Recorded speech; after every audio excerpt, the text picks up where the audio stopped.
Go right ahead. Thank you, Sean. Good evening, everybody, and welcome to this PERA meeting on August 25th, 2020. The year's going by quickly. We could do a quick roll call just to ensure that we have quorum for the record, please. Chairman Figueroa. Present. Vice Chair Rankin. Present. Ms. Civilay is absent. Mr. Cohen. Present. Ms. Rita. Present.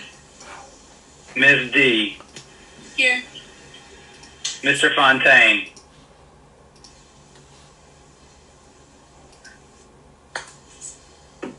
We had him just a moment ago.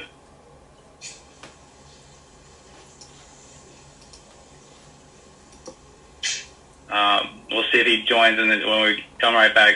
There. Well, I'll come back. Ms. Swearingen is absent. Ms. Ray. Here. Mr. Fontaine. I'm here. You have 7 present, 2 absent. You have a quorum, Mr. Chair. All right, thank you very much. Sean, if you could put the agenda up on the screen. Absolutely. Thank you.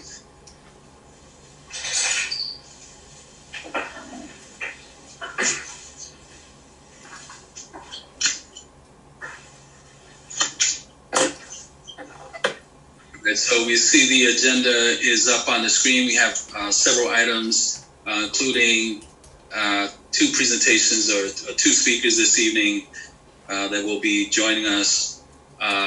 So very grateful for them in terms of their participation and willingness to come and speak to this group.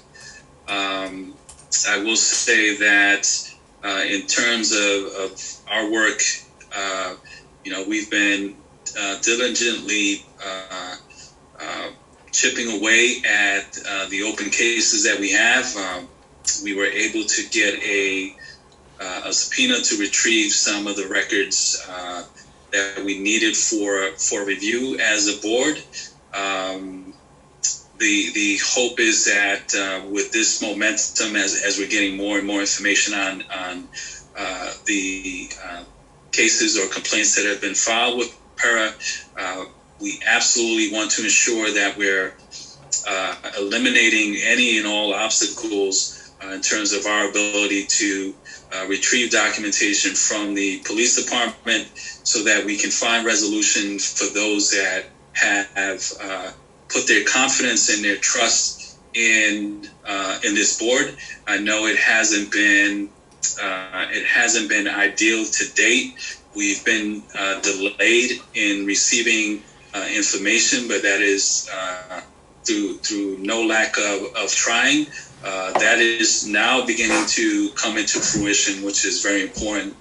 But for the record, what I like for individuals who have filed complaints through this board and those who are becoming aware of our existence and potentially could utilize our mechanism for filing complaints is that we are working diligently and will do everything that we can that's within our authority to resolve those cases as quickly as possible. Our executive director, Jose Batista, is committed to that. This entire board is committed to that. We're at a place now. We're in a place now where we, where we have to start producing results, whether they're for or against. But we have to begin to end the process of having challenges in retrieving data or information from the department and executing to the best of our ability the resolution of the complaints or mediation that have been received by PERA. So with that said, I will move into our second item, which is a discussion that's relative to the recent protests in Providence. As we know, there have been national protests going on for a few months right now, all revolving cases of excessive force and police brutality.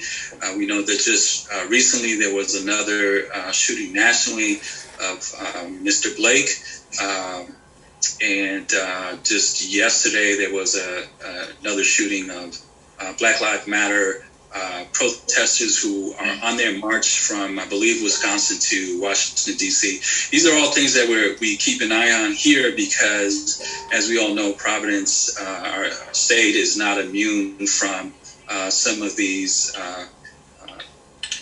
deficiencies and actions that we may see in other places. So it's good to stay on top of these things and also within our purview, make sure that we're examining policy to do our best to ensure that those type of situations do not happen here in Rhode Island. But again, like I said, we're not immune from those things. So with that said, Jose, we'll turn it over to you. I know you'd like to introduce our speakers.